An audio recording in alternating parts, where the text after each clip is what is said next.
এনসিপির দিয়ে একটা পোলাপানের মাথা খারাপ হয়েছে। গোলাম আজম রাহিমাহুল্লাহকে নিয়ে বাজে কথা বলছে ইন্টারনেটে। এগুলো কি কোত্থেকে ধরে নিয়ে আসছে সমস্ত? মুখ সামলা, সে যেন ভালো কথা বলে, না হয় চুপ থাকে। কি থাকে? চুপ থাকে। আজকে দেখলাম এনসিপির দিয়ে একটা পোলাপানের মাথা খারাপ হয়েছে। গোলাম আজম রাহিমাহুল্লাহকে নিয়ে বাজে কথা বলছে ইন্টারনেটে। মুখকে সংশোধন কর, আজে বাজে কথা যেন না আসে। যা বলবি সব রেকর্ড হচ্ছে আল্লাহর দরবারে। ঠিক না বেটি?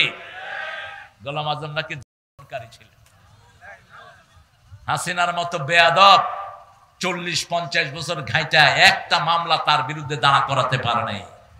কোথাও একটা মামলা নাই এই গোলাম আজমের বিরুদ্ধে। পৃথিবীতে সবচেয়ে বেশি জানাজা হয়েছে যে লোকটার, তার নাম হলো অধ্যাপক গোলাম আজম। কার ব্যাপারে কি কথা বলো? আমরা কোনো কথার তেমন উত্তর দেই না, কিন্তু এটা আমার ভিতরে রক্তক্ষরণ হয়েছে। এনসিপির এক ছেলে বলছে ওদের নেতা একটা খেতা, বলছে গোলাম আজম নাকি করে মেয়েদের ইজ্জতকে কাটতো কেসে দিয়ে। এগুলো কি কোত্থেকে ধরে নিয়ে আসছে সমস্ত? মুখ সামলা। গোলাম আজম যা বই লিখে গেছে তুই সারা জীবন পড়েও শেষ করতে পারবি না। আল্লাহ যেন তাকে জান্নাতুল ফেরদাউসের শ্রেষ্ঠ মাকাম দান করে দেন। কুয়েত ইউনিভার্সিটি থেকে আরবিতে তিনি মাস্টার ডিগ্রি নিয়েছেন। একমাত্র প্রফেসর যার খুতবার এত মোটা বই আছে, একমাত্র প্রফেসর যিনি কোরআনের তাফসীর লিখে গেছেন। আলহামদুলিল্লাহ। আমরা ভালো মানুষকে ভালো বলবো, ভালো মানুষকে ভালো হিসাবে চিনবো, কারো খারাপই আমরা বর্ণনা করব না। তার খারাপের জন্য সে আল্লাহর কাছে জবাব দিবে। ঠিক না বে ঠিক? তিনজন যাচ্ছে এক আনসারের বাড়ির দিকে। আনসারি মহিলা ওই বাড়ির ফাঁক দিয়ে দেখলেন তিনজন সেই বাড়ির দিকে যাচ্ছেন। খুশিতে তিনি আটকান। আল্লাহর আরশের নিচে জমিনের উপরে এত বড় মেহমান আর কেউ হতে পারে? যখনই গেলেন রাসূল সাল্লাল্লাহু আলাইহি ওয়াসাল্লাম প্রথম কোন বাড়িতে গিয়ে জিজ্ঞেস করতেন কেউ বাড়িতে আছে কিনা, পুরুষ কেউ আছে কিনা। আল্লাহর কোরআন বলছে লা তাদখুলু বুয়ুতান গায়রা বুয়ুতিকুম হাত্তা তাস্তানিসু ওয়া তুসাল্লিমু আলা আহলিহা। নিজের ঘর হোক অন্যের ঘর হোক, আগে অনুমতি নাও তারপরে সালাম দাও। আগে কি? অনুমতি নাও তারপরে সালাম দাও। এরপরে যদি অনুমতি হয় তারপরে তুমি ঘরে ঢুকো। রাসূল সাল্লাল্লাহু আলাইহি ওয়াসাল্লামকে সাহাবায়ে কেরাম বললেন যদি নিজের মায়ের ঘর হয়, রাসূল বলেন অনুমতি নাও তারপরে সালাম দাও। সাহাবী বলছেন মায়ের ঘর, was holding me on her tummy, যিনি আমাকে পেটে ধারণ করেছেন সেই মায়ের ঘরেও কি অনুমতি লাগবে? রাসূল বললেন আতুরিদু আন তারা উম্মাকা উরিয়ানা, তুমি কি তোমার মাকে দেখতে চাও?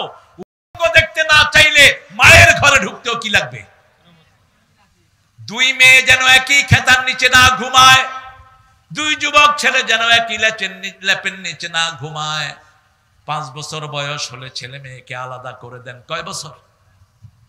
5 বছরের ইয়াসমিন হয়েছে রংপুরে পুলিশের হাতে।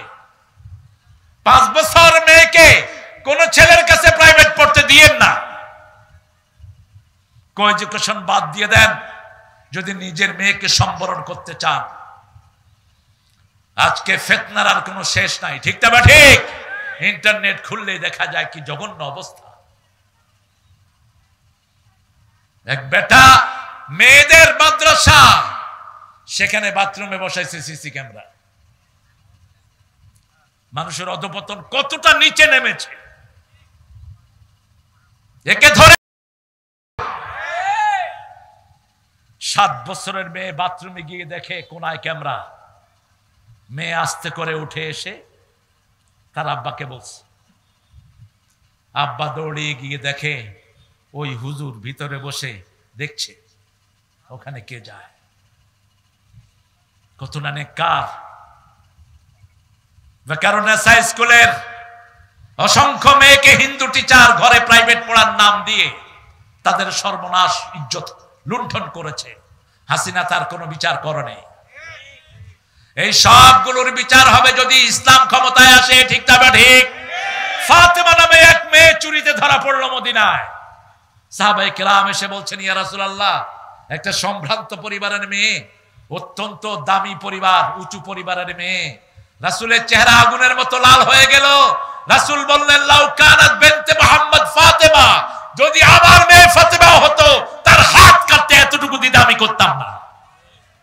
কিন্তু ইসলাম এখনই যদি চুরির কথা বলে হাত কাটবে না, কারণ ক্ষুধা আছে যেখানে হাত কাটা নাই সেখানে ইসলাম প্রথম মানুষের পেটের অন্ন, বস্ত্র, শিক্ষা, চিকিৎসা, বাসস্থানের সমাধান দেয়, তারপরে আইন পাশ করে। মিশরে একবার দুর্ভিক্ষ শুরু হলো, এখন ইসলাম বিরোধীরা ভয় করছে জামাত ইসলামী ক্ষমতায় আসলে বিগত সরকারের সময় চুরিদারি যা করছে সবগুলো হাত কেটে দিবে না। আগে জামাত দেখবে, কোরআন দেখবে, আগে তুমি চুরি কেন করেছো। যদি ক্ষুধার যন্ত্রণায় কেউ চুরি করে তার কোনো শাস্তি নাই। আর বাংলাদেশে 10-20 টাকা যারা চুরি করেছে এদেরকে পিটাইতে পিটাইতে মেরেই ফেলে। কথা ঠিক না বা ঠিক? আর যেগুলো হাজার হাজার টাকা চুরি করেছে তাদেরকে ব্যাংকে গেলে কি বলে? কি বলে? স্যার। এই যে সালাম, এই যে আপনাদের আরো যেগুলো আছে বড় বড় পয়সালা, বসুন্ধরা বলেন, তারপরে সিএইচপি বলেন, এই সবগুলো ব্যাংকের টাকা খোর। এক একটার পেটে 20,000 30,000 কোটি টাকা ব্যাংকের। ঠিক না ঠিক? এই ডাকাতেরা গেলে কয় স্যার, আর 1 লাখ 2 লাখ টাকা যারা নিছে তাদেরকে দৌড়ায়া ব্যাংক কাহিল করে ফেলে।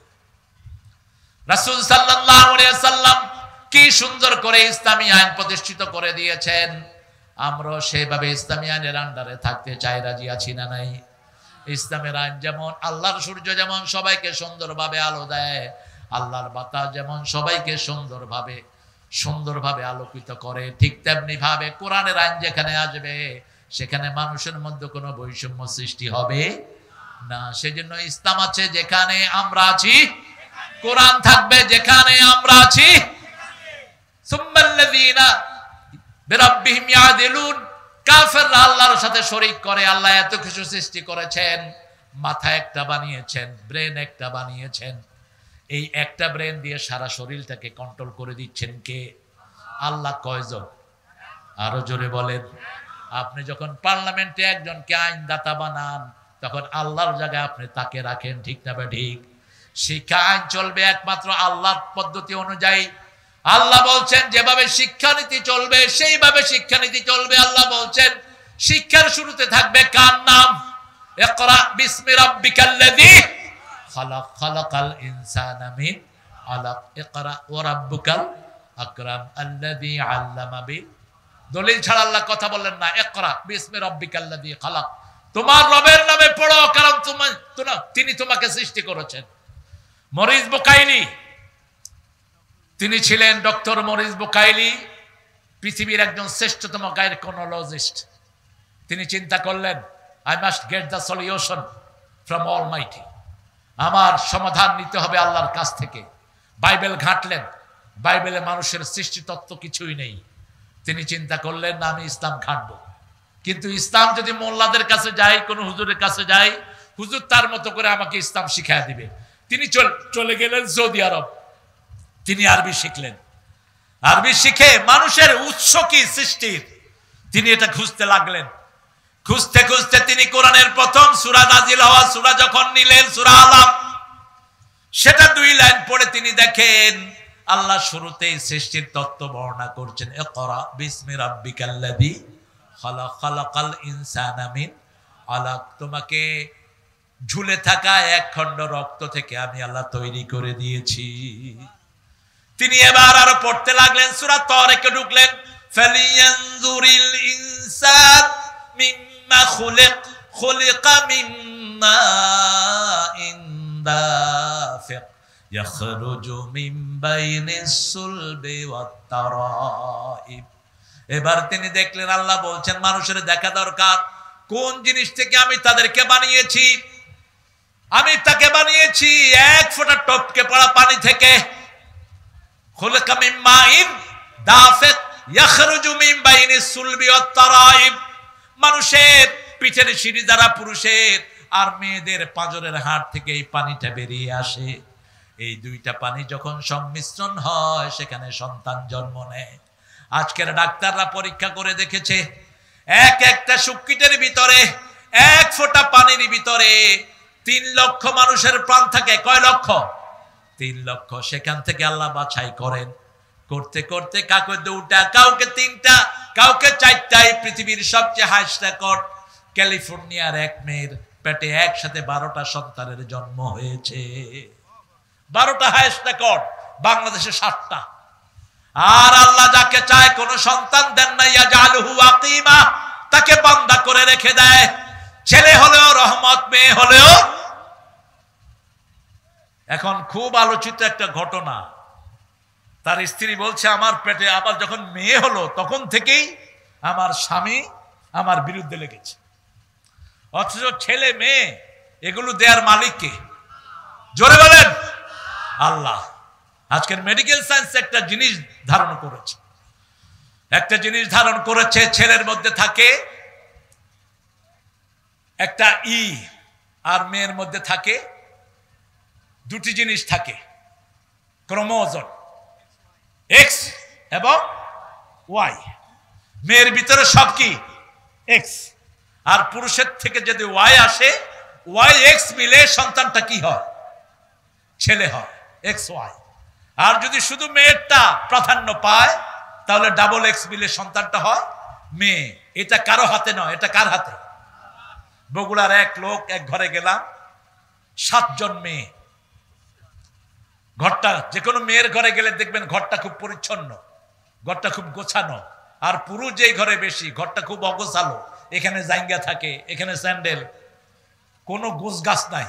আর মেয়েরা যেখানে থাকে খুব গোছানো পরিপাটি থাকে। আমি ঘরে ঢুকেই দেখলাম খুব সুন্দর সাজানো, আবার টেবিলের উপরে বেলি ফুল, নান্দনিক। বললাম এই ঘরে বোধহয় মেয়ে বেশি। কয় হ্যাঁ হুজুর, ধরলেন কেমনে? কইলাম যে ধরলাম, ঘরটা সাজানো। ওই ঘরের মালিক কোথায়? আল্লাহ সন্তান দিয়েছেন, সব নবীর সন্তানদেরকে নবী বানিয়েছেন। কি বানিয়েছেন? ইব্রাহিম আলাইহিস সালামের মোট সন্তান কতজন ছিল বলেন? কতজন? 2 জন। 12 জন। 12 জনের মধ্যে মাত্র 2 জন হয়েছেন নবী। কয়জন? 2 জন। প্রথম নবী হয়েছেন মা হাজরার ঘরে, কি নাম? ইসমাইল। সেই ঘরে এসেছেন রাহমাতাল লিল আলামিন। আর দ্বিতীয় ঘরে এসেছেন ইসহাক। হ্যাঁ, বাদাম হয়েছে শেষ বিক্রি করা। আল্লাহ, এই বাদাম আলাদা হলো আমার ভক্ত। আপনারা এদের বাদামগুলো কিনবেন। এই মাহফিলগুলোতে যত দোকানদার আসে সব জিনিস কিনে নিয়ে যাবেন। এটা কোরআনের বরকত। ঠিক না বা ঠিক? এই বাচ্চাগুলো বাদাম বেচতে হতো না যদি হাসিনার মতো চোর বাংলাদেশ শাসন না করত, যদি ওই ডাকাতেরা বাংলাদেশ লুট না করত, এই বাচ্চারা পড়ার টেবিলে থাকতো, বাদাম বেচতে হতো না। এই জন্য আপনারা এদেরকে বুকে টানবেন। এই ছেলেগুলো দেখেন এক এক মাহফিলে কিছু বাদাম নিয়ে যায়, এগুলো বিক্রি করে তাদের পরিবার চলে। অনেকে ভেটকি দেয়। ভেটকি দেয় কেন? তোর চোখ উঠিয়ে ফেলা দরকার। আগে তার রিজিকের সমাধান করবি। আমাদের ছেলেদেরকে খারাপ করেছে পাগলা নেতাগুলো, চোর ডাকাত নেতারা। কিয়ামতের ময়দানে কথোপকথন হবে। সূরা ইব্রাহিমে আল্লাহ সেটা বলছেন, ইন্না তা'না সাদাতানা ওয়া কুবরা'ানা ফাদাল্লানা। আমরা মেনেছি আমাদের বড় বড় নেতাদেরকে, লিডারদেরকে, তারা গোমরা করেছে। আতিহিম দাফাইন মিনাল আযাব ওয়া লা'নহুম লা'নান কাবীরা। আল্লাহ তাদেরকে আযাব দ্বিগুণ করে দেন, তাদেরকে লানত দিয়ে দুনিয়া আখিরাত ধ্বংস করে দেন। দুনিয়া তো এমনি শেষ। ঠিক না বা ঠিক? তারা বলবে ফালা তালুমুনি আলুমু আনফুসাকুম। সূরা ইব্রাহিমের ভিতরে আল্লাহ তুলে দিয়েছেন, তারা বলবে আমাদেরকে বৎসনা করো না, নিজেদেরকে নিজেরা বৎসনা করো। দাউতুকুম ফাস্তাজাবতুম লি। মিটিংয়ে দাঁড়িয়ে কোরআন নাই, হাদিস নাই, দলিল নাই, কিচ্ছু নাই, শুধু বলেছি ভাইয়েরা আমার, বোনেরা, বাস, আর কিছু নাই। কোনো কোরআনও নাই, হাদিসও নাই। আমাদের পিছনে আসছো কেন? আমরা তো কোরআন হাদিস দিয়ে বুঝাইনি। আর আলেমরা, আল্লামা সাইদির মতো লোক যা বলেছে সবটাই সত্য হয়ে গেছে। ঠিক না ঠিক? কারণ আল্লাহ বলেছেন, ও নবী আপনি বলে দেন, ইত্তাকু ফিরাসাতাল মুমিন ফাইন্নাহু ইয়ানজুরু বিনুরিল্লাহ। মুমিনের দূরদর্শিতা থেকে বাঁচো। মুমিন আল্লাহর নূর দিয়ে তাকায়। কার নূর? আল্লাহর নূর। বলেছে এই আমাদের সাথে তেড়িবেড়ি করবা না, আমরা আছি গোড়ায়, তোমরা আছো আগায়। আমরা হলাম মৌলবাদী, তোমরা কি? আগাবাদী, বেশি তেড়িবেড়ি করবে, একটু লাড়া দেব, মামু বাড়ি দিল্লি গিয়া পড়বা। এখন বলে আমাদের নাকি পাকিস্তানের সাথে সম্পর্ক। আমাদের কোন নেতা তো পাকিস্তান যায়নি, কারো বাড়িও নাই, ঘরও নাই, টাকাও নাই পাকিস্তানে, ঠিক না ঠিক? আর ওদের সবার বাড়ি কোথায় কোথায়, এখন গিয়ে কোথায় উঠেছে? কিন্তু তোমাদের কোনো প্রতিশোধ আমরা নেইনি, কারণ আমরা ইসলাম মানি।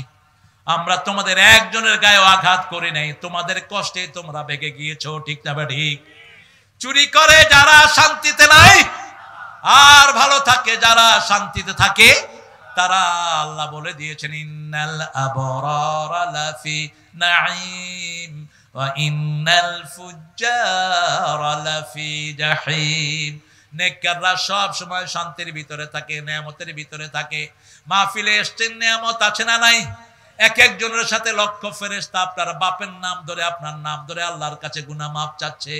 বুখারী বর্ণনা, রাসূল বলছেন মাহফিলের উদ্দেশ্যে আসেন, he was passing by, suddenly he has seen lot of people gathering in such a place. তিনি দেখলেন অসংখ্য মানুষ একটা জায়গায় একত্রিত হচ্ছে। ওই লোকটা দাঁড়িয়ে আছে, দাঁড়িয়ে শুনছে, তার মাথা থেকে পায়ের তালু পর্যন্ত গুনাহ। ফেরেশতারা জিজ্ঞেস করবে আল্লাহ, এই লোকটা মাহফিলের উদ্দেশ্যে আসে নাই, হঠাৎ করে মানুষ দেখে দাঁড়িয়ে গেছে, একে মাফ করে দিবেন কিনা? আল্লাহ পাল্টা জিজ্ঞেস করবেন, সে কি আমাকে দেখেছে কিনা? না। আমার জান্নাত জাহান্নাম দেখেছে কিনা? না। কিছু না দেখেই আমার কোরআনকে ভালোবেসে দাঁড়িয়েছে। ফেরেশতারা তোমরা সাক্ষী থেকে যাও, তার জীবনের সব গুনাহ আমি মাফ করে দিলাম। দর্শে কোরআন হচ্ছে, সেখানে আক্রমণ করছে আমার ভাইয়েরা। কি আফসোস তাদের জন্য। এদেরকে দল থেকে বের করো, প্রস্তবিদ্ধ হয়ে যাবে তোমাদের দল, ঠিক না ঠিক? কোরআনের মাহফিলে যারা বাধা দেয় তারা মুমিন না কাফের? আরো জোরে বলেন। এজন্য আল্লাহর সাথে কোনো কিছু শরীক করব, কোন মূর্তির দলে থাকবো না। ওমা আনা মিনাল মুশরিকিন। কাফেররা মূর্তির দলে থাকে, শিরকের দলে থাকে, তাদের সব কিছুর ভিতরে শিরক থাকে। কোন মন্দিরে যাবেন না, নিষেধ। রাসূল সাল্লাল্লাহু আলাইহি ওয়াসাল্লামের প্রিয় সাহাবী ওমর থেকে বর্ণিত, তিনি বলছেন তোমরা কোন ধর্মীয় উপাসনালয়ে যাবা না, কারণ যেখানে মূর্তি থাকে সেখানে সব সময় গজব থাকে। কি থাকে? গজব থাকে। সেখানে কাছেও যেও না। মা ফাতেমা, মা খাদিজা বলছেন আমি জীবনে কোনোদিন মূর্তির সামনে যাইনি। রাসূল সাল্লাল্লাহু আলাইহি ওয়াসাল্লাম বলছেন আমিও যাইনি। আবু বকর বলছেন আমিও যাইনি। রাসূল সাল্লাল্লাহু আলাইহি ওয়াসাল্লামের বয়স যখন 11 বছর, চাচা আবু তালেব বলল চলো হোবলের কাছে তোমাকে নিয়ে যাই, আমাদের যেন ভাগ্য পরিবর্তন হয়। তারা মূর্তির সামনে অনেকগুলো তীর রাখতো, মানুষ ওটা অন্ধভাবে টেনে আনতো, ওটা তারা বিশ্বাস করত। রাসূল কারো আবদার ফেলতেন না। রাসূল সাল্লাল্লাহু আলাইহি ওয়াসাল্লামকে নিয়ে যাওয়া হচ্ছে, হঠাৎ করে একটা বিশাল চেহারা ওনার সামনে পড়লো, তিনি অজ্ঞান হয়ে নিচে পড়ে গেলেন। রাসূলকে ধরাধরি করে ঘরে নিয়ে আসা হলো। নবুয়ত পাওয়ার পরে তিনি বললেন যে চেহারাটা দেখিয়ে আমাকে অজ্ঞান করা হয়েছে মূর্তির সামনে যাওয়া থেকে, সে চেহারাই ছিল জিবরাইল আমিনের চেহারা। সাইয়েদনা ইব্রাহিম আলাইহিস সালাম দোয়া করতেন সূরা ইব্রাহিম, আজনুবনি ওয়া বানিয়া আন না'বুদাল আসনাম, হে আল্লাহ আমাকে আমার পরিবারকে মূর্তি পূজা থেকে আপনি হেফাজত করেন। সূরা আনামের 72 নম্বর আয়াতের ভিতরে সাইয়েদনা ইব্রাহিম আলাইহিস সালামের কাহিনী আল্লাহ তুলে দিয়েছেন। ইয ক্বালা ইব্রাহিমু লিআবিহি আযার আতাত্তাখিযু আসনামান আলিহা ইন্নী আরাকা ওয়া কওমাকা ফি দালালিম মুবিন। ইব্রাহিম আলাইহিস সালাম তার আব্বা আযরকে বললেন পিতার সাথে কেমনে কথোপকথন করবেন, সেটাও এই কোরআনে আছে না নাই? আরে জমি খারাপ দিয়েছে এজন্য পিতাকে মেরেছে, এরকম ঘটনা বাংলাদেশে আছে না নাই? মা বাপকে মারে, গায়ে হাত তোলে। রাসূল বলছেন যখন দেখবা কোথাও পিতামাতার গায়ে হাত দেওয়া হয় তখন বুঝবা কিয়ামতের আর বাকি। মা বিছনা পেশাব করেছে, সেই মাকে নদীতে ফেলে দিয়েছে। আশেপাশের যারা দেখে চুপ করে থাকো, তোমরাও কিয়ামতের ময়দানে আসামির কাঠ গড়ায় দাঁড়াবা। যেই মেম্বার চেয়ারম্যান এই পিতামাতার নাফরমানের বিচার করে না, ওই মেম্বার চেয়ারম্যান এমপি কিয়ামতে আসামির কাঠ গড়ায় দাঁড়াবে। বিবিকে পিটায়, আশেপাশের লোকেরা কোনো টু শব্দ করে না, এরকম জায়গা আছে না নাই? ওনারা সব আল্লাহর ওলি, তোরা উলি। আপনাকে প্রতিবাদ করতে হবে। যে কোনো খারাপই দেখলে রাসূল বলছেন, মুসলিম শরীফের বর্ণনা, মান রাআ মিনকুম মুনকারান ফালিয়ুগাইয়িরহু বিয়াদিহি। ও দুনিয়ার মুসলমানরা শুনো, তোমাদের মধ্যে যারা ইসলাম বিরোধী কোনো কাজ দেখবে, প্রথম তার দায়িত্ব হলো হাত দিয়ে পাওয়ার দিয়ে এটাকে রিমুভ করে দাও, উল্টিয়ে দাও। যদি সেটা না পারো, জিহ্বা দিয়ে প্রতিবাদ করো, যেটা আমরা এখন করছি। সেটাও যদি না পারো, অন্তর দিয়ে পরিকল্পনা করো। এটা হলো ঈমানের সবচেয়ে দুর্বলতম পর্যায়, প্যারালাইজড ঈমান। লা ইয়াবকাল ঈমানু বাদা যালিকা মিসলা হাব্বাতা খারদাল। রাসূল সাল্লাল্লাহু আলাইহি ওয়াসাল্লাম বললেন, তারপরে সরিষা পরিমাণ ঈমান বাকি থাকে না। যে কোনো অনিয়ম দেখলেই আমরা প্রতিবাদ জানাবো, যে কোনো অনিয়ম দেখলে আমরা তার বিরুদ্ধে দাঁড়াবো। আল্লাহ তৌফিক দান করুক। শিরক আছে যেখানে আমরা নাই। সাইয়েদনা ইব্রাহিম আলাইহিস সালামকে আল্লাহ কি সুন্দর করে লেসন দিচ্ছেন, দেখেন।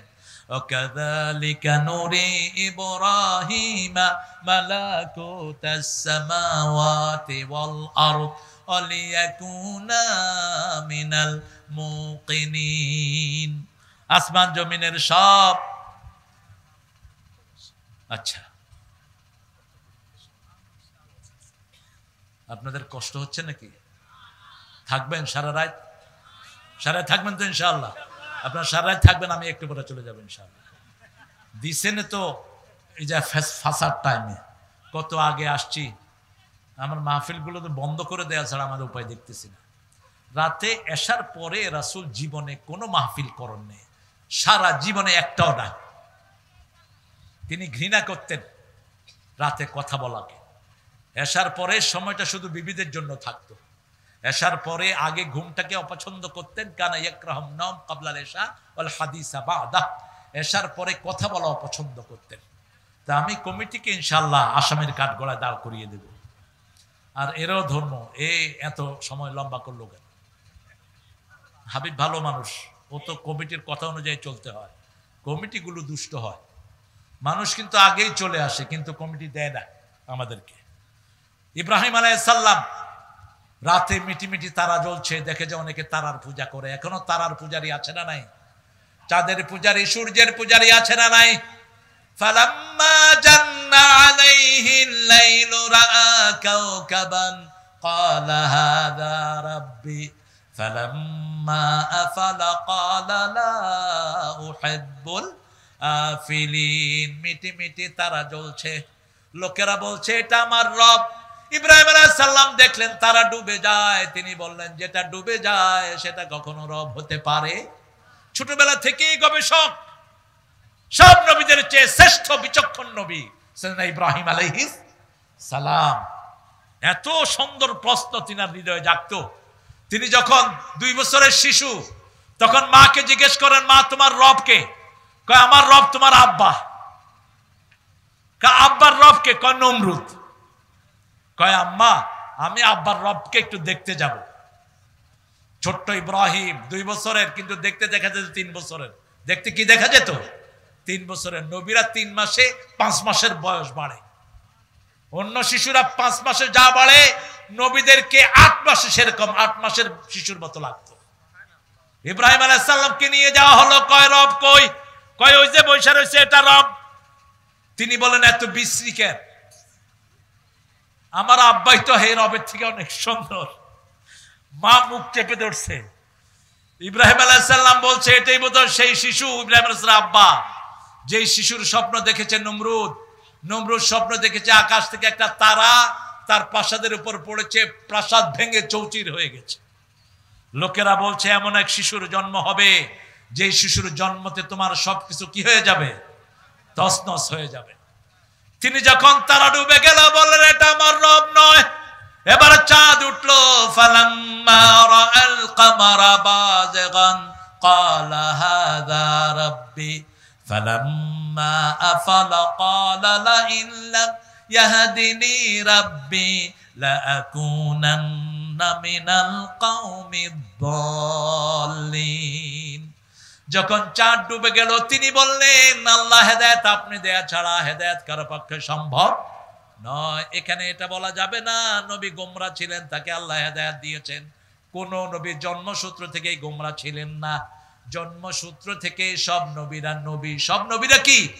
নবী। যেমন সাইয়েদনা ঈসা আলাইহিস সালাম 3 বছরের শিশু, অথবা তাফসিরে এসেছে 40 দিনের শিশু মা মরিয়ম যখন কোলে করে নিয়ে আসলো, লোকেরা বলল, ও ইয়া উখতা হারুন, হে হারুনের বোন, তোমার মাও ভালো বাপও ভালো, তুমি এই সন্তান আল্লাহ কোত্থেকে? মা মরিয়ম বললেন, ইন্নী নাযারতু লিররহমানি সাওমা, আমি আল্লাহর জন্য মানত করেছি, আমি 3 দিন কথা বলবো না। আশারা ইলা সাবিয়ানি, শিশুর দিকে ইশারা করলেন। কাইফা নুকাল্লিমু মান কানা ফিল মাহদি সাবিয়্যা, সূরা মারইয়াম। কিভাবে মায়ের পেটে মায়ের কোলে সন্তান কথা বলবে? সাথে সাথে ঈসা আলাইহিস সালাম মুখ বের করে বলছেন, ইন্নী আবদুল্লাহ। কি বলছেন? ইন্নী আবদুল্লাহ আতানিয়াল কিতাব ওয়া জাআলানি নাবিয়্যা ওয়া জাআলানি মুবারাকান আইনামা কুনতু ওয়া আওসানি বিস-সালাতি ওয়াজ-যাকাতি মা দুমতু হাইয়্যা। আল্লাহু আকবার। কষ্ট হচ্ছে আপনাদের? একটু স্লোগান দেন তো, আল্লাহু আকবার, আল্লাহু আকবার।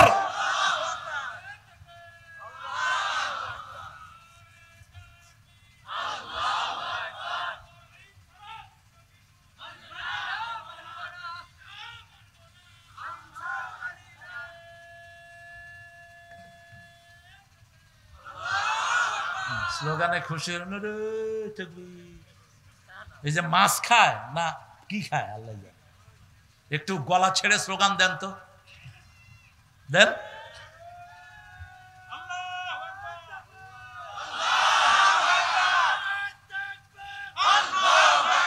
স্লোগান দেন, স্লোগান দেন।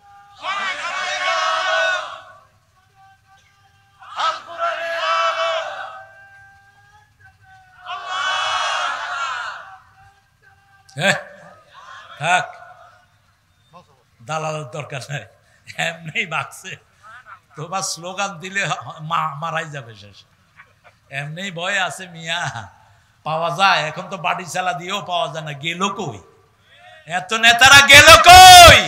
কোরআন শুনতে পারবা না, মসজিদে যেতে পারবা না, এই করতে পারবা না, এখন গেলা কই শয়তান?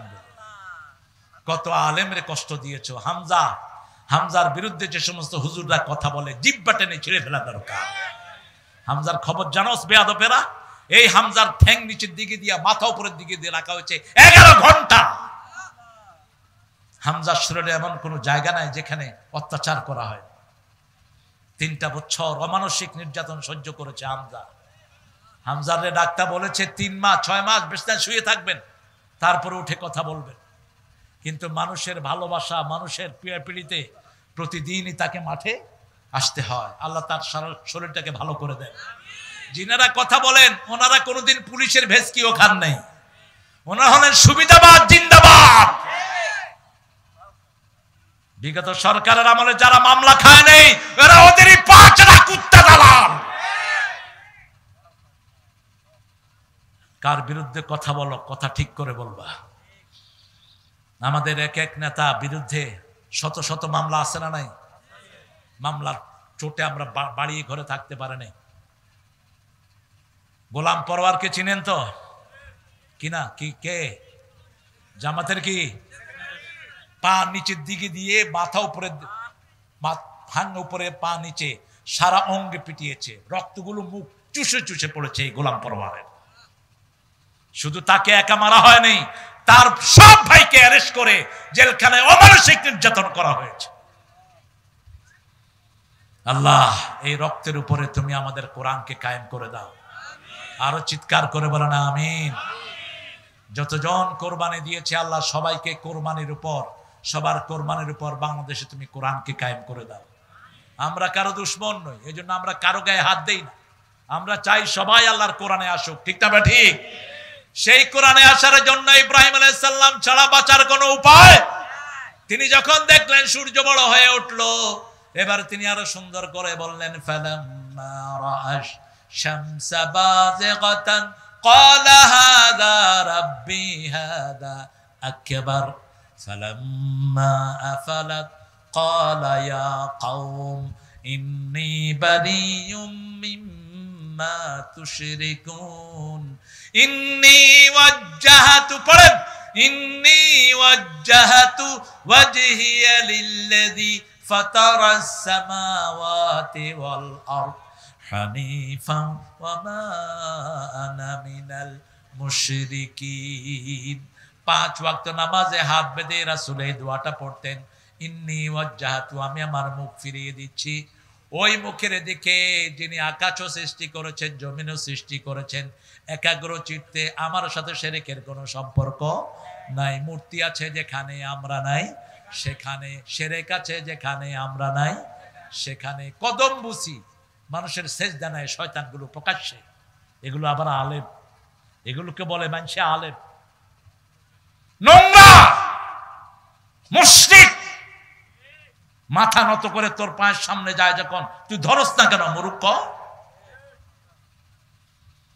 একমাত্র আল্লাহ ছাড়া কারো সামনে মাথা নত হবে না, ঠিক না ঠিক? খালিদ বিন ওয়ালিদ গেলেন রুস্তমের সেনাপতির ঘরে, শুনেছে খালিদ একাই শত শত কাফেরকে শেষ করে দেয়। খালিদকে ভিতরে রাখা হলো। খালিদ বিন ওয়ালিদ রাদিয়াল্লাহু আনহু প্রথম গিয়ে বাম পা ঢুকিয়ে দিলেন। কোন পা? বাম পা। রুস্তমের ওই সেনাপতির ঘরের গেটটা ছিল নিচা, মাথা নত করে ঢুকতে হতো, তিনি বাম পা ঢুকিয়ে দিলেন। বাম পা আমরা কোথায় ঢুকাই? আরে কথা কন না কেন? আবার ঘরের থেকে বের হতে কোন পা? বাম পা। দুনিয়াটা পায়খানা, ঠিক না ঠিক? পায়খানা ঢুকতে বাম পা, দুনিয়ায় বের হতে বাম পা, মসজিদে ঢুকতে ডান পা, ঘরে ঢুকতে ডান পা। তিনি ঢুকিয়ে দিলেন বাম পা। সেনাপতির চারিদিকে শত শত না হাজার হাজার শূন্য। খালিদকে বলেছে, তোমার কি ভয় করে না? খালিদ কোমর থেকে তলোয়ার মাটিতে দাবিয়ে বলছেন, খালিদ আল্লাহ ছাড়া কোন তেলি চোরারে ভয়? এক গ্লাস পানি দে। বিষে ভর্তি এক গ্লাস খালিদকে দেওয়া হলো। খালিদ গোপনে পড়লেন, বিসমিল্লাহিল্লাযী লা ইয়াদুররু মা ইসমিহি শাইউন ফিল আরদ ওয়ালা ফিস সামা ওয়া হুয়াস সামিউল আলিম। রাসূল বলছেন, এই দোয়াটা দৈনিক যে 3 বার পড়বে, সব রকমের বিষ ক্রিয়া থেকে তাকে হেফাজত করে দিবেন কে? আল্লাহ। এটা পড়ে খালিদ ওই পানি ওই বিষ খেয়ে ফেললেন। সেনাপতি বলল, খালিদকে সরাও, খালিদকে সরাও। এই বিষ খেয়ে যে হজম করেছে, আমাদেরকে হজম করতে তার সময় লাগবে না। বিনা যুদ্ধে বিজয়, সেই সাহস মুসলমানদের বুকে এখনো আছে না নাই? বেশি তেড়িবিড়ি করবা না ভারত, আমার মুসলমানদের উপর বেশি অত্যাচার করবা না। মুসলমান ভারতে আছে 42 কোটি, বাংলাদেশে 18 কোটি, একসাথে হয়ে আক্রমণ করব, পালানোর জায়গা পাবা না। ভারত আমাদের, আমরা শাসন করেছি 750 বছর। ভারত কত বছর? ভারতের কোন স্মৃতি মুশরিকদের নাই, সব আমাদের স্মৃতি। এজন্য আমাদেরকে আল্লাহ এক করে দেন, বলেন আমিন। এক যাতে হতে না পারে এই জন্যই সমস্ত ষড়যন্ত্র চলছে। সুম্মাল্লাযীনা বিরাব্বিহিম ইয়াদিলুন, কাফেররা আল্লাহর সাথে শিরক করে। আমরা এক আল্লাহকে ডাকবো। যারা কুল হু আল্লাহ 10 বার পড়বে, আল্লাহ তাদের জন্য জান্নাতে প্রাসাদ বানায়া দেয়। কয়বার পড়বেন? কুল হু আল্লাহু আহাদ 10 বার। কয়বার? বুঝে পড়বেন, বুঝে। কুল হু আল্লাহ পড়ে মাজারে গিয়ে মাথা ঠোকায়, কুল হু আল্লাহ পড়ে তাবিজের কাছে আশ্রয় চায়, কুল হু আল্লাহ পড়ে আবার সরকার ছাড়া বাঁচার কোনো উপায় নাই, নামাজ নাই, রোজা নাই, কিচ্ছু নাই। এরকম নেতা বেশি না কম? আহারে, মসজিদগুলো খাখা করে, শুধু জুমার দিন এই যে হুজুর আছে জুমা মসজিদ পড়ায়, জুমার দিন কিছু মুসল্লি পায়, বাকি ফজরে নাই, এশায় নাই, জোহরে নাই, আসরে নাই, মসজিদ ফাঁকা। মসজিদে যারা নামাজ পড়ে না তারা কি জান্নাতে যেতে পারবে? জান্নাতের চাবি কি? আরো জোরে বলেন। নামাজের চাবি কি? ওযু। ওযুই তো নাই। আল্লামা সাইদি কত সুন্দর কথা বলতেন। এক নেতাকে জিজ্ঞেস করছেন, নামাজ পড়েন তো? কয় হুজুর পড়ি না মানি। কয় হুজুর ফরজ কয়টা? কয় 13টা। পড়তে পড়তে 20টা পড়ছে। কয় কি ব্যাপার? বললেন 13টা, 20টা কইলেন। কয় আছে আরো, ডরে কই না আর কি। জিব্বা দোয়া, চোখ দোয়া, মুখ দোয়া, হাত দোয়া, ঠ্যাং দোয়া। সাইদি সাহেব তো কত সুন্দর করে বলতেন। আহা, কি নেতা আমাদের দেশের। আর যাদেরকে ফাঁসি দিয়েছ, এদের নামাজ কাজা নাই, এদের নামাজ কাজা নাই। কাশেম আলী মিন্টু প্রত্যেক নামাজে নতুন কাপড় পরতেন, নতুন জামা। জিজ্ঞেস করা হয়েছে নতুন জামা পরেন কেন? বলছে সূরা আরাফে আল্লাহ বলছেন খুযু যিনাতাকুম ইনদা কুল্লি মসজিদ, তোমরা প্রত্যেক নামাজের সময় তোমাদের সবচেয়ে সুন্দর পোশাকটা তোমরা পরিধান করো। আর আমাদের অবস্থা কি? সবচেয়ে পচা টুপি, পচা গেঞ্জি নামাজে। সবচেয়ে সুন্দর জামাটা কোথায় পরবো? আল্লাহর চেয়ে বড় মেহমান আর কেউ? সেই আল্লাহ বলছেন আমি তোমার আকাশে, আমি তোমার জমিনে সব কিছু কন্ট্রোল করে দেন কে? এই জন্য প্রকাশ্যে যা কিছু চাইবো কার কাছে, গোপনে যা কিছু চাইবো কার কাছে? মনে রাখবেন আপনার ঘরের রহমত আপনার পরিবার, ঘরের ইবাদত পরিবার। রাসূল বলছেন ইবাদত করো। ইবাদত কি? রাসূলকে বলছে, রাসূল বলছেন বিবির কাছে যাও ইবাদত। কার কাছে? বিবির কাছে। সাহাবায়ে কেরাম বলেন এটা কেমন কথা? বলছে তুমি যদি আরেক বেড়ার বউর কাছে যাও কি হবে? কি হবে? এই জন্য হুজুররাও পরকিয়া জড়াচ্ছে। হ্যাঁ, তুই যাস কেন? মেয়েদেরকে পড়াইতে কইছে কে তোরে মূর্খ? নিজের চরিত্রকে আগে হেফাজত করো।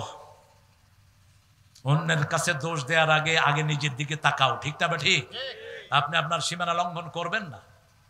ইবনে মাসউদ রাদিয়াল্লাহু বলছেন 1000 কোটি টাকা আমার কাছে দিলে আমি সংরক্ষণ করতে পারবো, কিন্তু কালো ঘুটঘুটে একটা মেয়ে আমার রুমে থাকবে, আমি আমার চরিত্রকে কন্ট্রোল করতে পারবো, তার কোনো নিশ্চয়তা নেই। দুইটা ফিতনা থেকে বাঁচো। একটা হলো দুনিয়া, একটা হলো মাল, আর একটা নেশা। আরেকটা কি? নেশা। ইত্তাকু, ইত্তাকু, তোমরা বাঁচো দুইটা ফিতনা থেকে। একটা ফিতনা হলো দুনিয়া। ইন্না আউয়ালু ফিতনাতু বনি ইসরাঈল কানাত ফিন নিসা, বনি ইসরাঈল ধ্বংস হয়েছে মেয়েদের ফিতনার কারণে। ফিতনাতু উম্মতি আল মাল, আমার উম্মতের ফিতনা হলো সম্পদ, সম্পদ, সম্পদ। আর দ্বিতীয় হলো নারী। দ্বিতীয় কি? ইন্না কাইদা কুন্না আযীম, নারীর ষড়যন্ত্র বড় মারাত্মক। এই জন্য বেঁচে থাকো। নারীর সাথে ইনিয়ে বিনিয়ে কথা বলার কোনো দরকার? কি সুন্দর করে কথা বলে, ভালো আছেন? কেন তুই সুন্দর করে কথা বলবি ছাগল কোথাকার? নারীরাও যেন কারোর সাথে ইনিয়ে বিনিয়ে কথা না বলে, ওদের কণ্ঠে যেন রুক্ষতা থাকে। কোন পুরুষ যেন কথা বললে, ফোন করলে বাই মিস্টেক চলে গেলেও আপনারা দেখবেন রাতের বেলায় কিছু ছেলে আন্দাজে গুন্দাজে নাম্বার ঢুকায়, ঢুকিয়ে যখন মহিলা কণ্ঠ পায় বস শুরু হলো, এটাই তো আমি খুঁজছিলাম। এরপরে মহিলার সাথে প্রেম, প্রেমের পরে দেখা, দেখা করতে গিয়ে দেখে মহিলার বয়স 60, পোলার বয়স হলো 20। কারণ টেলিফোনে তো আর কথা বোঝা যায় না। এই জন্য রাসূল বলছেন তুমি যখন কোনো মেয়েকে বিয়ে করতে চাও তাকে তুমি দেখো, তাকে দেখো, সে তোমাকে দেখে দুইজনের ভালোবাসা বৃদ্ধি পাবে যে কোনো একটা জিনিসের কারণে। তখন তোমরা একজন আরেকজনকে বিবাহ বন্ধনে আবদ্ধ করো। কিন্তু আমাদের দেশে উল্টা, মেয়েরে দেখে, মেয়ে দেখার কোনো সিস্টেম কথা কন নাকি? আপনাদের আদমদিঘিতে আছে নাকি? মেয়েকে দেখে কিন্তু মেয়ে দেখতে পারে না। বিশেষ করে নেককার ঘরের পিতারা বলে তোর জন্য ছেলে আনছি, বিয়ে করবি না কেটে নদীতে ভাসায় দেব। আপনি এত বড় পণ্ডিত হলেন কবে? এটা তো রাসূলও করেন নাই। মা ফাতেমার জন্য প্রস্তাব এসেছে, সর্বশেষ আলীর প্রস্তাব আবু বকর রাদিয়াল্লাহু আনহুর মাধ্যমে রাসূল বলছেন আমার সৈন্যদের মধ্যে, আমার সাহাবীদের মধ্যে সাহসী, আমার সাহাবীদের মধ্যে জ্ঞানী, কিন্তু আনা মদিনাতুল ইলম আলিয়ুন বাবুহা, এটা ফ্যাব্রিকেশন, এটা মওযু, এটা কোনো হাদিস না। আমি এলেমের শহর, সেই শহরের দরজা আলী, এটা শিয়াদের বানানো। এলেমের শহর যদি রাসূল হয়, সেই শহরের দরজার নাম হবে আবু বকর। কারণ রাসূল বলেছেন আমার পরে উম্মতের সর্বশ্রেষ্ঠ মানুষকে আবু বকর। খুতবায় বলতেন ইরহামালা উম্মতি ওয়া উম্মতি আবু বকর আশাদ্দুহুম ফি আমরিল্লাহি ওমর ওয়া আস্তাকহুম উসমান হায়ান উসমান ওয়া আকদাহুম আলী। এক একজন সাহাবী, 4 জন খলিফাকে রাসূল বৈশিষ্ট্যমণ্ডিত করেছেন। এই জন্য নিজের মেয়েকে স্বাধীনতা দিবেন। আজকে ছেলে দেখে না মেয়ে, মেয়ে দেখে না ছেলে। আবার অনেক মা আছে পণ্ডিতি করে মেয়েকে ছেলের হাতে তুলে দেয়, মেয়ের জীবন শেষ হয়। ঠিক না ঠিক? 4টা জিনিস দেখে বিয়ে করাবেন। কয়টা? প্রথম হলো দিনদারি, প্রথম কি? দ্বিতীয় পরিবার, তৃতীয় সম্পদ, চতুর্থ সৌন্দর্য। বাকি 3টা কম হলে দিনদারি দেখলেই দিয়ে দেন। কি দেখলে দিয়ে দেন? সুন্দরী মেয়ে কিন্তু 3 দিন পরে চরিত্রহীন ধরা পড়েছে, আপনি তাকে নিয়ে ঘর করতে পারবেন না। ঠিক না বা ঠিক? আবার আজকের সুন্দরী কালকের পেতনিও না। যেগুলো বিশ্ব সুন্দরী এগুলো বিশ্ব পেতনিও না। 2 বার শুধু বাথরুমে গেলেই শেষ, সৌন্দর্য শেষ। তৃতীয় পরিবার, আমি অমুক পরিবারের সন্তান। সৈয়দ পরিবারের নাম ভাঙা বহু পান্ডা আছে আমাদের দেশে, ওনার নবীর বংশ। আমরা কি ফেরাউনের বংশ নাকি? আমরা সব নবীর বংশ। ওয়ালাকাদ কাররামনা বনি আদম, আমাদের বাপ আদম, ঠিক না ঠিক? তুমি আলাদা বৈশিষ্ট্য নিতে যাও কেন? হ্যাঁ, রাসূল সাল্লাল্লাহু আলাইহি ওয়াসাল্লামের বংশ থেকে যদি রাসূলের সুন্নত মানো, রাসূলের পদাঙ্ক অনুসরণ করো, পুরস্কার আছে না নাই? কিন্তু রাসূলের পরিবারে থেকে যদি আবু জাহিলের কাম করো, তাহলে শাস্তিও তোমার জন্য আছে। আবু লাহাবের কাম করো, শাস্তিও তোমার জন্য আছে। এই জন্য আল্লাহ রাব্বুল আলামিনের প্রশংসা করব সবখানে। রাসূল একটা প্রশংসা করতেন আর বলতেন, এই প্রশংসাটা যে করবে কিয়ামত পর্যন্ত তার জন্য সওয়াব লেখা হয়ে যাবে। পড়েন লাকাল হামদ, লাকাল হামদ, সুবহানাল্লাহি ওয়া বিহামদিহি আদাদা খালকিহি ওয়া রিদা নাফসিহি ওয়া জিনাতা আরশিহি ওয়া মিদাদা কালিমাতিহি। এই দোয়াটা রাসূল সাল্লাল্লাহু আলাইহি ওয়াসাল্লাম মা জুয়াইরিয়াকে শিখিয়েছিলেন। মা জুয়াইরিয়াকে বলেছিলেন যে তুমি এই দোয়া একবার পড়বা। রাসূল প্রতিদিন ফজরে এটা 3 বার পড়তেন, মাগরিবে 3 বার পড়তেন। এই দোয়াটার ভিতরে এমন কথা, কিয়ামত পর্যন্ত ফেরেশতারা সওয়াব লিখেও শেষ করতে পারবে না। এত বেশি জামে প্রশংসা আল্লাহ এটার ভিতরে দিয়েছেন। আমরা আজকে এখানে ক্ষান্ত করব ইনশাআল্লাহ, ঠিক আছে? রাত্র 12টা, আমার 12টা বাজছে, আপনাদের কয়টা? দোয়া হবে ইনশাআল্লাহ। পুরুষ মহিলা মানুষের সালাতে নিয়ম আলাদা আছে কিনা? না, আলাদা নাই। সল্লু কামা রাআইতুমুনি উসাল্লি। কিন্তু মেয়েদের শারীরিক গঠনের কারণে মেয়েদের কিছু জিনিস এমনি লেটিয়ে যায়, সেটা ভিন্ন। কিন্তু নামাজের ভিতরে কোনো পার্থক্য নাই। সৃষ্টিগতভাবে মায়েরা একটু ঢেকে চলতে পছন্দ করে, সৃষ্টিগতভাবে একটু গুছিয়ে চলতে পছন্দ করে, ঠিক না বা ঠিক? কথা কন না কেন? সেই সৃষ্টিগতভাবে যেটা পরিবর্তন সেটাই, কিন্তু বেসিক কোনো পরিবর্তন নাই। এদের কি মাজারে এবং পীরের সাথে সালামে সেজদা করা ইসলামী শরীয়ত অনুযায়ী কতটুকু জায়েজ? 100% হারাম।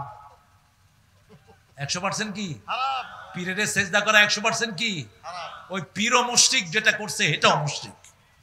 সেজদা পাবে একমাত্র কে? সূরা ফুসসিলাতের ভিতরে আল্লাহ বলছেন, লা তাসজুদু লিশ-শামসি ওয়ালা লিল-কামার উসজুদু লিল্লাহিল্লাযী খালাকাহুন্না ওয়া ইয়াহু তা'বুদুন। চাঁদকে সেজদা করো না, সূর্যকে সেজদা করো না, সেজদা করো ওই আল্লাহকে যার জন্য তুমি ইবাদত করো, ঠিক না বা ঠিক? কপাল বানিয়েছেন কে? আল্লাহ। অতএব সেজদা দেব কাকে? এই কপালের ভিতরে লেখা থাকবে কাকে কাকে সেজদা দিয়েছেন। সূরা রহমানের ভিতরে আল্লাহ বলছেন, ইউরাফুল মুজরিমুনা বিসীমাহুম ফায়ুখাযু বিন-নাওয়াসি ওয়াল আকদাম ফাবিআইয়ি আলাই রাব্বিকুমা তুকাযযিবান। এই কপাল দেখে থেকে আল্লাহ চিনে নেবেন সবাইকে। এই কপাল দিয়ে কোথায় সেজদা করেছেন? প্রিয় শায়েখ, হ্যাঁ, জোহরের ও আসরের সালাতে ইমাম সাহেব চুপি চুপি সূরা কেরাত পড়ে, মুক্তাদিরা কি সূরা কেরাত পড়বে? ফজরের সময় রাসূল বলেছেন সূরা ফাতিহা পড়ো। রাসূল একটা সহিহ বর্ণনা।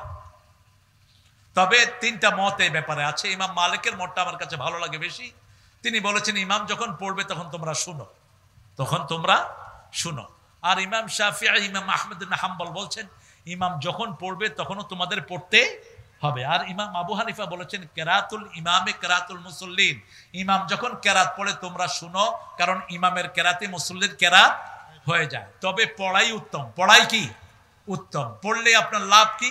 রাসূল সাল্লাল্লাহু আলাইহি ওয়াসাল্লাম বলছেন কুসিমাতিস সালাতু বাইনি ওয়া বাইনা আবদিন ইসবাইন, হাদিসে কুদসি, মুসলিম শরীফ। বলছেন নামাজ আমার মধ্যে বান্দার মধ্যে ভাগ করো নাই। বান্দা যখন বলে আলহামদুলিল্লাহি রাব্বিল আলামিন, আল্লাহ জবাব দেয় হামেদানি আবদি, আল্লাহ তার সাথে কথা বলা শুরু করে দেয়। তা আপনি এই সুযোগ থেকে বঞ্চিত হবেন কেন? আপনি চেষ্টা করবেন যাতে পড়তে পারেন। আল্লাহ তৌফিক দান করুক। হয়ে গেছে তো? হ্যাঁ, প্রিয় শায়েখ, আহলে হাদিসের কি হাদিসটা সূরা ফাতিহা শেষে জোরে আমিন বলে শাহাদাত আঙ্গুল নড়াচড়া করে। ঠিক আছে, শাহাদাত আঙ্গুল তো নড়াচড়া করবেন। শাহাদাত আঙ্গুল রাসূল এভাবে তুলে রাখতেন অথবা একটু একটু করে নাড়াতেন। আমরা যে ওই যে আশহাদু আল্লা ইলাহা ইল্লাল্লাহর সময় উঠাই, এটার কোনো বর্ণনা সহিহ হাদিসে নাই। আপনি হয় উঠিয়ে রাখবেন আর না হলে একটু একটু করে নাড়াবেন, এটাই সহিহ সুন্নাতে এসেছে। আর জোরে আমিন যদি ইমাম সাহেব বলে আপনিও বলবেন, আর যদি ইমাম সাহেব আস্তে আমিন বলে আপনি জোরে আমিন কে ইমামের উপরে উঠবেন কেন? এটা যেন মাথায় থাকে। আমিন দুইভাবে বলা যায়। মক্কা শরীফে গেলে আমরা কি আসতে বলি না জোরে বলি? এটা নিয়ে কোনো ঠেলাঠেলির দরকার নাই। যেখানে ইমাম সাহেব জোরে বলে আপনিও জোরে বলবেন, যেখানে ইমাম আসতে বলে ইমামের পরেই তো বলবেন। ইমামের আগে যদি বলেন আপনার মাথা তো গাদার মাথা হয়ে যাবে কিয়ামতের ময়দানে, নামাজ তো কবুল হবেই না। আপনি বলেন আমিন, ইমাম কবে সর্বনাশ, ইমামটা উঠে দৌড় মারবো। আপনি ইমামের উপর বলবেন না, ইমামেরটা শুনবেন আগে। ইমাম যদি আসতে বলে আপনিও আসতে বলবেন, ইমাম যদি জোরে বলে আপনিও জোরে বলবেন। সমস্যা কি? দুইভাবে রাসূল বলতেন। রাসূল যেহেতু দুইভাবে বলতেন, আমাদের দুইভাবে বলার ভিতরে কোনো আপত্তি নাই। এগুলো নিয়ে ঠেলাঠেলি করবেন না। কেউ যদি সারা জীবন জুড়ে একবার আমিন না বলে গুনাহগার হবে না। এগুলো নিয়ে ঠেলাঠেলি যেন না হয়, এগুলো মুস্তাহাব। যত বেশি করবেন আল্লাহ তত সওয়াব দান করবেন। আপনারা অনেক পোকের ভিতরেও আমার ভাইয়েরা অনেক কষ্ট করে বসে আছেন চারিদিকে, কেউ কিন্তু জান নেই। আমি খুব মাশকুর আপনাদের প্রতি। আমরা একটু মাহফিল শেষের দোয়াটা পড়ি, সুবহানাকা পড়েন, আল্লাহুম্মা ওয়া বিহামদিক আশহাদু আন লা ইলাহা ইল্লা আনতা আস্তাগফিরুকা ওয়া আতুবু ইলাইক। আমরা সবার জন্য দোয়া করব। আমাদের দেশে যত কালেমা পড়া লোক আছে এরা খামাখায় আমাদেরকে শত্রু বানায়। দেখেন, আমরা ইসলাম আলারা এই পর্যন্ত কারো উপর আক্রমণ করি নাই। আমরা চাই আমরা সবাই মিলে আল্লাহর বিধান মেনে জান্নাতে যেতে চাই, ঠিক না? ঠিক। এই জন্য আমরা সবাই যেন একসাথে কোরআনের উপর থাকতে পারি, আল্লাহ তৌফিক দান করুক। অনেক মিডিয়া আজকে এসেছে, এই মিডিয়ার প্রত্যেকটি ছেলেকে আল্লাহ ইসলামের জন্য কবুল করুক। এদের সাবস্ক্রাইব আল্লাহ বাড়িয়ে দিক। এরা কোরআনের প্রোগ্রামগুলো চালু করেছে, কোরআনের প্রোগ্রামগুলো জারি রেখেছে। এই জন্য ইউটিউবার কর্তৃপক্ষকে বলবো, তোমরা এদের ভিউ কমাবে না। যদি তোমরা ভিউ কমাতে থাকো ইসলামিক পোষণগুলো, অচিরেই মুসলমানরা ইউটিউব করবে, তোমাদের ইউটিউবের দিকে কেউ মুখও দিবে না। আমাদের মধ্যে সবকিছুই আছে, ঠিক না? ঠিক। এই জন্য আমরা কারো ধার ধারি না, আমরা একমাত্র একজনকে ভয় করি, তিনি কে? আমরা দোয়া করব। হাবিব অনেক কষ্ট করে আমাকে এখানে আনার জন্য সবচেয়ে বেশি কষ্ট করেছে হাবিব উতরাইল। এখানের জন্য আমরা এখন সবাই একটু দোয়া করবো ইনশাআল্লাহ, তারপরে আমরা এখান থেকে বিদায় হবো। আল্লাহুম্মা আমিন। লা ইলাহা ইল্লা হুয়াল হালিম সুবহানা রাব্বিল আরশিল আযীম। আল্লাহুম্মা সাল্লি ওয়া সাল্লিম আলা নাবিয়িনা মুহাম্মদ ওয়া আলা আলিহি ওয়া সাহবিহি আজমাইন। ربنا ظلمنا أنفسنا وإن لم تغفر لنا وترحمنا لنكونن من الخاسرين. ربنا آتنا في الدنيا حسنة وفي الآخرة حسنة وقنا عذاب النار. ربنا وآتنا ما وعدتنا على رسلك ولا تخزنا يوم القيامة إنك لا تخلف الميعاد. উতরাইল বামনিগ্রাম জাহানাবাদ এখন পাড়ার উদ্যোগে এই আদমদিগির শেষ প্রান্তে বসে হাজার লক্ষ জনাতে নেই গভীর রজনীতে হাত তুলেছি। আল্লাহ, কারো কাছে এইভাবে কখনো হাত পাতি না। তোমার হাবিব বলেছেন, কেউ যখন হাত পাতে তার হাত কখনো তুমি খালি হাতে ফিরাও না। আমাদের জীবনের গুনাহগুলো মাফ করে দাও। বাংলাদেশের সকল মানুষকে ইসলামের জন্য কবুল করো। আল্লাহ, আখিরাত বড় কঠিন, মানুষকে বুঝার তৌফিক দান করো। এই ছোট্ট জীবন দিয়ে কেউ যেন আখিরাত নষ্ট না করে। আল্লাহ, আল্লাহ রাব্বুল আলামিন এই মাহফিলের আয়োজন যারা করেছেন তাদের সবাইকে তুমি মাফ করে দাও। এই যুবকদেরকে সাইয়েদনা হামজার ঈমান দান করে দাও। আল্লাহ, আমার চেয়ে অনেক সুন্দর কথা বলেছে আমার হাবিব, হাবিবকে তুমি কোরআনের হাবিব বানিয়ে দাও, রাসূলের প্রিয় হাবিব হিসেবে কবুল করো। যত আলেম কথা বলেছেন সকল আলেমকে তুমি হায়াত দারাজ করে দাও। আল্লাহ, আমাদের তাহেরকে এই এলাকার চেয়ারম্যান, তাকে তুমি জনগণের নেতা বানিয়ে দাও। আরো যারা জনগণের জন্য মোকাবেলা করছে তাদের সবাইকে ইসলামের জন্য কবুল করো। আল্লাহ রাব্বুল আলামিন, এই মাহফিলে যত ছেলে মেয়ে এসেছে তুমি মাফ করে দাও। যারা অসুস্থ তাদেরকে শাফা দান করো। যারা ছাত্র পরীক্ষায় কামিয়াবি দান করে দাও। মাহফিলের সভাপতি তার ঘরে মেহমানদের যে আয়োজন করেছেন, ঘরের বাসিন্দাদেরকে তুমি কবুল করো। সভাপতি সাহেবকে তুমি কবুল করে নাও। আল্লাহ, যত দলের যত নেতা কর্মী এসেছে সবাইকে তুমি মাফ করে দাও। আল্লাহ, আমার হিন্দু ভাইদেরকেও কোরআনের জন্য কবুল করো। আল্লাহ, আমরা সবাই মিলে যেন আগামীর বাংলাদেশকে কোরআন দিয়ে গড়তে পারি সেই তৌফিক আমাদেরকে দান করে দাও। আল্লাহ, কে মুসলমানদের হাতে তুলে দাও। ইহুদির বাচ্চাদেরকে দুনিয়া থেকে চিরতরে তুমি মিটিয়ে দাও। আল্লাহ, ভারতে মুসলমানদেরকে সব অত্যাচার থেকে হেফাজত করো। ভারত মুসলমানদের হাতে তুলে দাও। সারা দুনিয়ার মুসলমানদেরকে তুমি এক করে দাও। আল্লাহ এই মাহফিল যে যুব সমাজ করেছে, যুব সমাজের সব নেক আশাগুলো তুমি পূরণ করে দাও। প্রবাসী ভাইয়েরা কত কষ্ট করে প্রবাসে থাকে, প্রবাসী প্রত্যেক ভাইয়ের কামাইয়ের যদি তুমি বরকত দিয়ে দাও, সব বিপদ মুসিবত থেকে তাদেরকে হেফাজত করো। তারা যেই দান করেছে তাদের দান লক্ষ গুণ বাড়িয়ে তাদের সব অভাব তুমি দূর করে দাও। আল্লাহ তাদের সবার জীবনের গুনাহগুলো মাফ করে দাও। আল্লাহ প্রবাসী রেমিটেন্স না আসলে বাংলাদেশ বড় ক্ষতির ভিতরে পড়ে যেত। সেই প্রবাসী ভাইদের সকল কিছুর হেফাজত জামিন ও আমিন তুমি হয়ে যাও আল্লাহ। হ্যাঁ, রুহুল আমিনকে তুমি কবুল করে নাও। আরো যারা দোয়া চেয়েছে আল্লাহ, মেম্বার চেয়ারম্যান সবাইকে কবুল করো আল্লাহ। জানি না কার জানাজার কাপড় দোকানে এসেছে, জানি না কার জীবনের শেষ মোনাজাত এই মোনাজাত। মিডিয়ায় যে ছেলে মেয়েগুলো কাজ করে কোরআনের জন্য তাদেরকে তুমি কবুল করো আল্লাহ। মৃত্যুর সময় আমাদের সবার জবান জারি করে দিও লা ইলাহা ইল্লাল্লাহু মুহাম্মাদুর রাসূলুল্লাহ।